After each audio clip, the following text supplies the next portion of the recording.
بہت ساری قرآن پاک کی صورتوں میں قیامت کا ذکر ہے، مگر بہت ہی مختصر اور جامع اگر میں کہوں تو سورہ قاریہ میں جس طرح ڈیفائن کیا گیا کہ وہ ایسا دن ہوگا کہ جس دن پہاڑ روئی کے گالے کی طرح اڑ رہے ہوں گے، لوگ پھیلے پتنگوں کی طرح بھاگ رہے ہوں گے. یوم یکون الناس کالفراش المبثوث وتکون الجبال کالعہن المنفوش. اور اس کیفیت میں یعنی پہلے قرآن نے سینیریو بیان کیا کہ معاملہ کیا ہوگا، خوف کتنا ہوگا، پھر اعمال کی بات کی کہ اعمال تولے جائیں گے. تو اب سٹیپ بائی سٹیپ سوچے پھر پلسرات سے گزرنا. تو اب اتنی ساری پرابلمز ہیں، سولوشن کیا ہے؟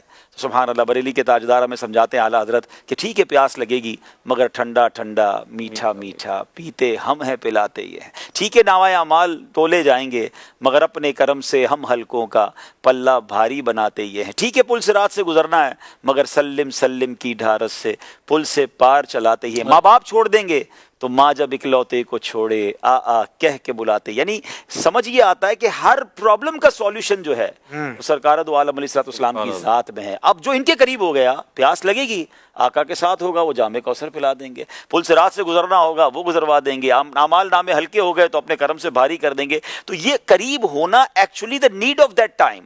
قیامت کے دن ہم سب کے لیے ضروری ہے کہ ہم نبی پاک کے قریب ہوں. اور ایک اور میں عشق والی بات کروں اشفاق بھائی، ایک شعر بچپن سے سن رہے تھے مگر میں ایک بار وہ روایت پڑھ رہا تھا قیامت کے حوالے سے، تو اس میں آیا کہ جو نبی پاک علیہ السلام کو لواء الحمد عطا کیا جائے گا نا، یہ سینکڑوں میل، یعنی اگر گھڑ سوار گھوڑا دوڑاتا رہے تو سینکڑوں میل جتنا فاصلہ طے کرے گا، یہ اتنا بڑا پرچم ہوگا. اچھا اب اتنا بڑا پرچم ہوگا تو میں پھر سوچنے لگا کہ مینا کے اندر جو گئے حج پر گئے ان کو پتا ہے کہ وہاں جب لاکھوں لوگ ہوتے ہیں نا تو ان کو اپنا خیمہ تلاش کرنے کے لیے اوپر ایک بڑا سا بلون لگا دیا جاتا ہے، بڑا سا پرچم لگا دیا جو دور سے بتاتا ہے کہ یہ ہمارا خیمہ ہے. تو یہ تو 25 لاکھ لوگوں کے لیے حال یہ ہو جاتا ہے.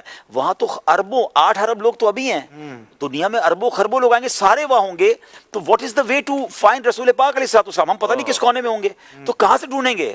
تو سیدی امام حسن مولانا حسن رضا خان صاحب کو شعر مجھے اس وقت سمجھ آیا کہ مقام خسرو دی دور کے غلاموں کو، مقام خسرو دی دور کے غلاموں کو لوائے حمد کا پرچم بتا رہا ہوگا. وہ پرچم بتائے گا کہ پیارے آقا وہاں چلو چلتے ہیں نبی پاک کے پاس. اچھا پرچم لگانے والوں تمہیں مبارک ہو جو ماشاءاللہ میلاد کے پرچم لگاتے ہیں. قیامت کے دن بھی ایک پرچم ہوگا جو نبی پاک کی نشانی دے رہا ہوگا.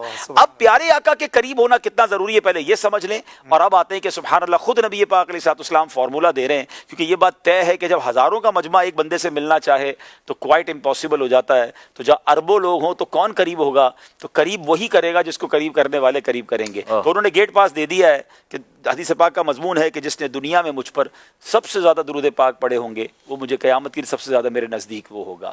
the most closest amongst you on the day of judgment، وہ وہی ہوگا جس نے مجھ پر زیادہ درود پاک پڑھے ہوں گے. تو میں ایک تصور بھی پیش کرنا چاہتا ہوں ناظرین کو. کبھی کبھی آنکھیں بند کر کے تسبیح لے کر جب واک کر رہے ہو نا تو درود پاک پڑھے، ایسی جگہ ٹکرا نہ جائیں، یا آنکھیں نہ بھی بند کریں، امیجنیشن کریں کہ میں جتنے درود پاک پڑھ رہا ہوں نا اتنے قدم اپنے آقا کے قیامت کے قریب ہو رہا ہوں. ایک قیامت کا منظر ہے، ایک بہت بڑا کراؤڈ ہے، پیارے آقا کہیں جلوہ فرما ہے اور مجھے نبی پاک کے پاس جانا ہے. ہر درود مجھے ایک قدم میرے آقا کے قریب کر رہا ہے. آپ یقین کریں تسبیح رکھنے کو جی نہیں چاہے گا کہ یار تھوڑا اور قریب ہو جاؤں، تھوڑا اور قریب ہو جاؤں. تو اللہ کرے قرب مصطفیٰ